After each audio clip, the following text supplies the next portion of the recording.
ఒక అడవిలో రకరకాల జంతువులు ఉండేవి. అందులో కుందేలు ఒకటి. దానికి కాస్త నోటి దురుసు ఎక్కువ. మిగతా జంతువులతో అస్సలు మాట్లాడేది కాదు. మాట్లాడినా వెటకారంగా ప్రవర్తించేది. దాని ఆహారాన్ని కూడా వేరేవాటికి ఇచ్చేది కాదు. ఒకరోజు అది ఆహారం కోసం తిరుగుతూ ఉంది. దానికి దారిలో బోలెడు దుంపలు దొరికాయి. వాటిని తిని మెల్లగా నడవసాగింది. అలా నడుస్తూ ఉండగా మధ్యలో ఏనుగులు, జింకలు కనిపించాయి. అవన్నీ ఎంచక్కా అటూ ఇటూ తిరుగుతూ ఆడుకుంటున్నాయి. వాటిని చూస్తూనే ముందుకు కదిలింది కుందేలు. ఇంకాస్త దూరం వెళ్ళగానే అక్కడ నెమళ్లు పురివిప్పి నాట్యమాడుతున్నాయి. పక్షులన్నీ ఒకచోట చేరి సందడి చేస్తున్నాయి. ఇలా ఎక్కడ చూసినా అడవిలో జీవులన్నీ సంతోషంగా ఉన్నాయి. వాటిని అలాగే చూస్తూ ఉండిపోయింది కుందేలు.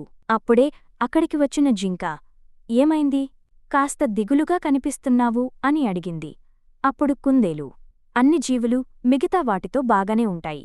నాతోనే ఎవరూ మాట్లాడరు ముభావంగా చెప్పింది.